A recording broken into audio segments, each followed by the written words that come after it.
दया की याचना का अर्थ ही होता है कि शरीरधारी गुरु या सदगुरु में तो कुछ साधन से काम चल जाएगा, मंत्रों के जप से काम चल जाएगा, लेकिन जब शिव गुरु होंगे, जगत गुरु शिव गुरु होंगे मेरे आपके, तो वहाँ कुछ दूर तक साधना काम करती है, कुछ दूर तक मंत्रों का जप भी काम करता है, कुछ दूर तक कुंडली साधना भी काम करती है, लेकिन एक दिन उसकी भी सीमा खत्म हो जाती है। तो जब सबकी सीमा खत्म हो जाती है, उसके बाद अगर आपको चलना होगा तो आप किसके सहारे चलेंगे? हम किसके सहारे चलेंगे? एक बड़ी अद्भुत सी बात है शिव शिष्यता में कि शिव की शिष्यता की शुरुआत ही दया से हो जाती है।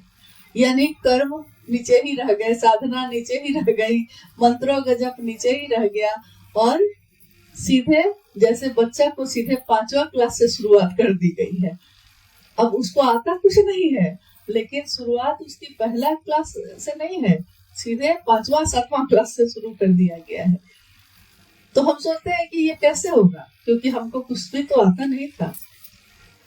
गुरु अपनी दया से शिष्य के उद्देश्य का परिमार्जन करते हैं।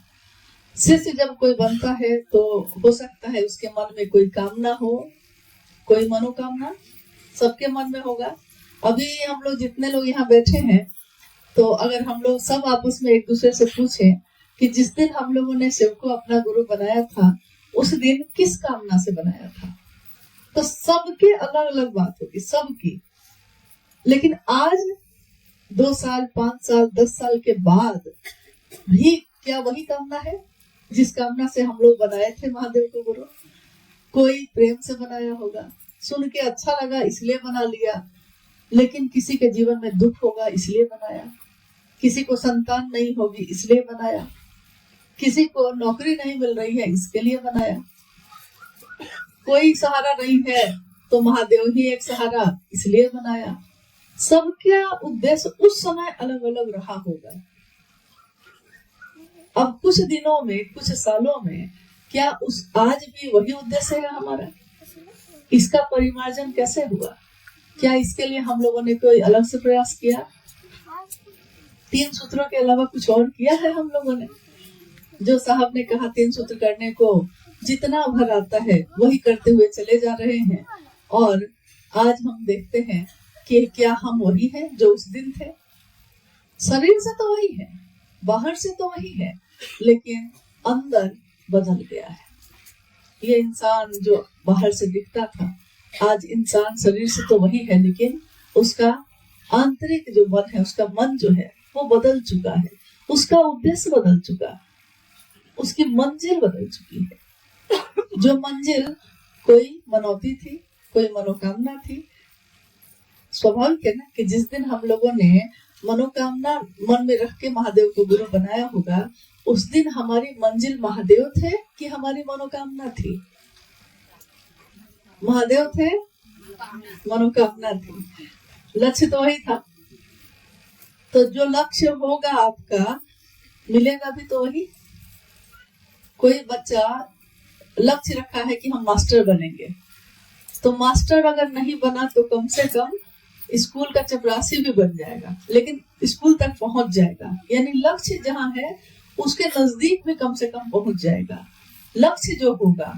लेकिन अगर कोई कलेक्टर बनने का लक्ष्य रख के चला है तो थोड़ा भी नीचे आएगा, तो कम से कम और चीजों में तो बहुत आगे होगा। यानी लक्ष्य जो भी होगा हम लोग का शुरू से लेके आज तक, तो हम पहुंचेंगे भी वही। शिष्य के इस मानसिक स्तर पे उतर के महादेव क्या करते हैं? महादेव उसके लक्ष्य का परिमार्जन करते हैं। धीरे धीरे हमारा मन इतने सालों में ये समझ गया कि ये पंक्ति जो साहब ने अपनी चर्चाओं में कितनी बार कहा कि रहना नहीं देश वीराना है, यह जीवन का गज की पुरिया, बूंद परे भूल जाना है। कबीर ने कितने सालों पहले ये कहा, उन्होंने समझा होगा तो कहा होगा, लेकिन लोग कितना दोहराए इसको, लेकिन दोहराने से समझ तो नहीं पाए।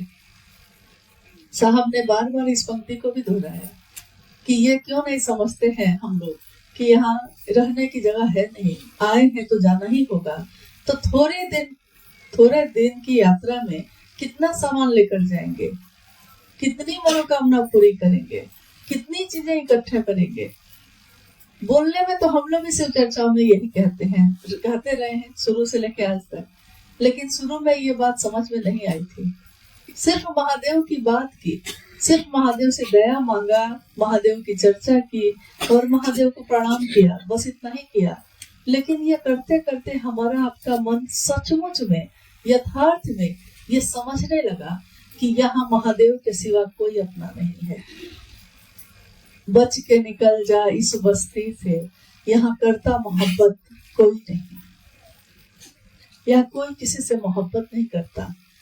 ये एक बहुत बड़ा भ्रम है जो हम लोग एक दूसरे से पाले रहते हैं, लेकिन कब कौन बदल जाए कोई नहीं जानता। एक ही सत्ता है जो कभी नहीं बदलती, न उसका सत्य बदलता है, न उसकी सुंदरता बदलती है।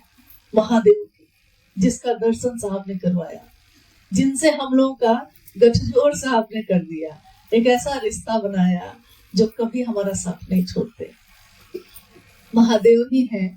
लौकिक जीवन में बड़ा से बड़ा पाप भी अगर कोई कर बैठे, किसी न किसी की हत्या की है, सजा हो गई, फांसी की सजा हो गई, उम्र कैद की सजा हो गई, कानून के अनुसार, कानून की परिधि में अब उसको माफी नहीं मिलेगी।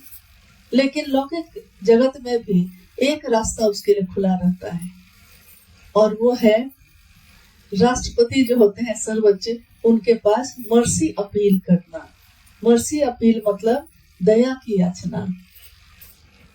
देश का कानून एक रास्ता छोड़ता है, उसमें भी क्या है, शब्द देखिए क्या है, दया की याचना, मर्सी अपील। किया है मैंने ये, लेकिन आज पछता रहा हूं और कानून से मुक्ति नहीं मिलेगी। तो एक सत्ता वहां भी है, लौकिक जगत में भी है, जहां से हम माफी की याचना कर सकते हैं। और आपकी याचना जैसी होगी, आपका आचरण जैसा होगा, उस पे फिर निर्णय लिया जाता है कि क्या इसको माफी दी जा सकती है। और अगर ऐसा होता है तो माफी दी जाती है। और जब दया की जाती है, दया की अपील के बाद माफी मिलती है, तो सारे कानून के बंधन उस पर से हट जाते हैं। पारलौकिक जीवन में भी हम लोगों ने बहुत कुछ किया तो होगा, ये आज भी कर रहे होंगे। हम कैसे जाने कि हम सही नहीं कर रहे हैं? ये तो महादेव आकलन करेंगे, गुरु आकलन करते हैं कि विद्यार्थी सही किया है कि नहीं। होता क्या है कि हम ही लोग एक दूसरे का आकलन करने लगते हैं। ये कुर्सी है महादेव की, और बारी बारी से सबको इस कुर्सी पे बैठने लगते हैं, दूसरों की समीक्षा हम खुद ही करने लगते हैं, लेकिन इससे कुछ हासिल तो होता नहीं। महादेव की नजर में हमने क्या किया है? क्या ऐसा कोई कृत्य हम सब करते हैं कि मेरे गुरु शिव का नाम हो, या ऐसा कृत्य करते हैं कि महादेव का नाम बदनाम हो? क्या करते हैं हम? ये देखना हम सबका अपने प्रति भी है। हम अपने तरफ भी देखें कि हमने क्या किया है। दूसरों की तरफ देखते देखते आदमी का स्वभाव है कि वो अपनी तरफ देखना भूल जाता है, चाहे वो चिंता हो, चाहे वो समीक्षा हो। चिंता भी दूसरों की करते करते अपनी चिंता करना छोड़ देते हैं, और समीक्षा भी दूसरों की करते करते अपनी समीक्षा करना भूल जाते हैं। तो महादेव की दया से जब, चाहे वो स्वार्थ से हो चाहे निस्वार्थ हो, तीनों सूत्र जब हम आप करते हैं, तो हमारा मन धीरे धीरे धीरे धीरे ही सही, लेकिन इस परिधि में आ जाता है कि महादेव से दया की याचना के सिवा अब कुछ भी नहीं बचता, और एक ही वही काम करता है, वही परिणाम लाता है। एक अद्भुत और अप्रतिम शिव की शिष्यता का दान साहब श्री ने दिया है। जब उन्होंने शिव को अपना गुरु बनाया था, उनके मन में कोई विश्वास नहीं था, कोई श्रद्धा नहीं थी। बार बार उन्होंने कहा कि मैं उदाहरण स्वयं हूँ। तब भी गुरु ने मेरे जीवन में इतना परिणाम लाया। कारण क्या था कि बस मैंने जो कहा मैं उस पर खड़ा रहा,